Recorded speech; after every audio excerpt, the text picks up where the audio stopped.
और अब शर्त सूचक वाक्यों में एक नए प्रकार के वाक्य को हम लोग अनुवाद करना सीखेंगे।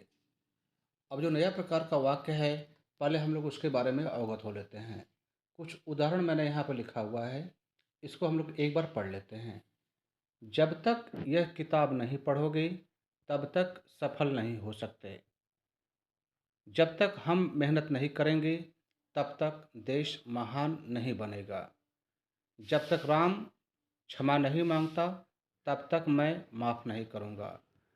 यदि तुम यह पुस्तक नहीं पढ़ोगे, तो व्याकरण नहीं सीख सकते। इसमें आपने देखा कि शर्त लगी हुई है। जैसे उदाहरण नंबर 1 की बात करें, जब तक यह किताब नहीं पढ़ोगे, तब तक सफल नहीं हो सकते। तो सफल होने के लिए आवश्यक है कि एक विशेष किताब को पढ़ना है। तो यहाँ पर हम लोग ये भी देख रहे हैं कि उदाहरण नंबर 4 में यदि तुम यह पुस्तक नहीं पढ़ोगे, तो बात देखिए दोनों एक ही तरह की मिलती-जुलती है। आप यदि लगा करके भी हिंदी में बोल सकते हैं या जब तक यह पुस्तक नहीं पढ़ोगे, तब तक व्याकरण नहीं सीख सकते। तो हम लोग हिंदी के ही वाक्यों को 2 तरीके से बोल सकते हैं। यदि लगा करके भी बोल सकते हैं और जब तक लगा करके भी बोल सकते हैं और दोनों का अनुवाद एक ही तरह का होता है। तो उदाहरण नंबर 4, यदि तुम यह पुस्तक नहीं पढ़ोगे, तो व्याकरण नहीं सीख सकते।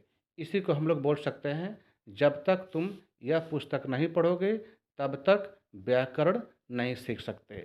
तो इस बात का ध्यान रखेंगे, यदि से शुरू हो रहा हो या जब तक से वाक्य शुरू हो रहा हो, इसको लेकर के चिंतित होने की ज़रूरत नहीं है और दोनों का वाक्य एक ही तरह के नियम से होता है।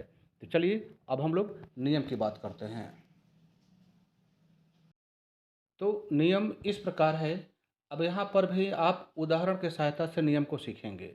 हम लंबे चौड़े व्याख्यान देने के संदर्भ में या रुचि नहीं रखते हैं। आप उदाहरण समझ लेते हैं तो अपनी समस्या को आप हल कर सकते हैं। एक लंबा चौड़ा मैं व्याख्यान दूं और आप नियम ही समझ ना पाए, उसका कोई अर्थ नहीं होता है। तो इसीलिए कहा जाता है example is better than perception. तो हम एग्जाम्पल में विश्वास करते हैं।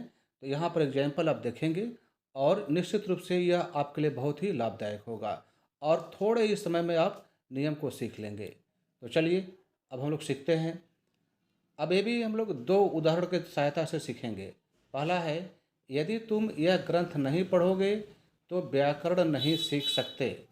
अब हमने इसका अंग्रेजी में अनुवाद बनाया हुआ है, unless you read this book you cannot learn grammar.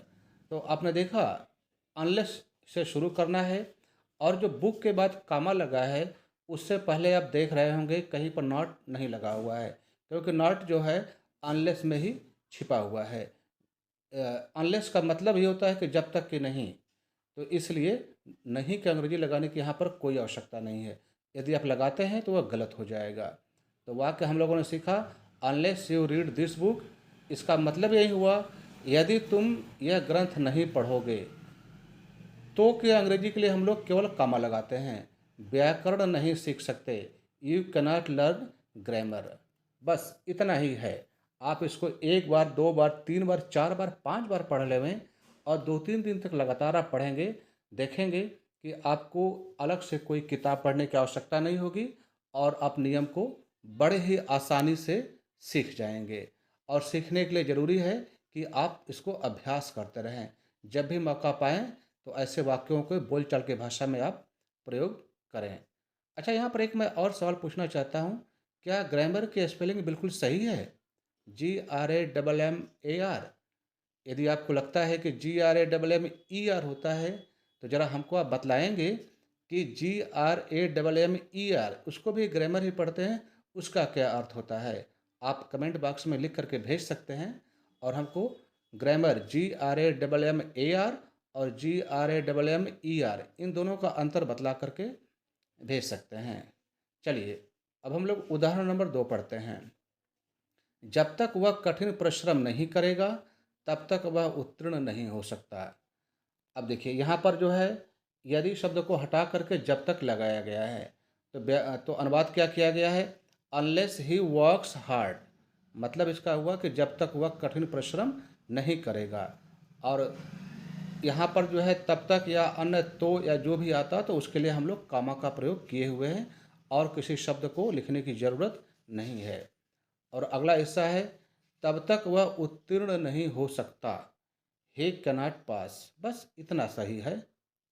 तो आपने देखा, आपने हिंदी के वाक्य को या तो आप यदि से शुरू करिए या जब तक से शुरू करिए।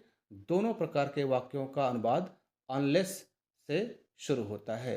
और इस तरीके से आप अभ्यास कर सकते हैं, बोलचाल की भाषा में रोज़ प्रयोग कर सकते हैं और अपने अंग्रेजी को आगे बढ़ा सकते हैं, अपने स्पोकन इंग्लिश को और मजबूत कर सकते हैं। बिना किसी गलती के आप बोल सकते हैं। इससे पहले जो मैंने आपको 4 उदाहरण दिखलाए थे, उन 4 उदाहरण में यदि आप एक भी वाक्य का अनुवाद करके मेरे पास भेजते हैं और वह सही होता है, तो निश्चित रूप से आप अभ्यास कर रहे हैं और आप सीख चुके हैं। और यदि आप गलत भी भेजते हैं तो कोई भी समस्या नहीं, हम उसको सही कर देंगे और आपकी अंग्रेजी और अच्छी हो सकती है। तो चलिए, मिलते हैं कल एक नए वीडियो के साथ। तब तक के लिए धन्यवाद।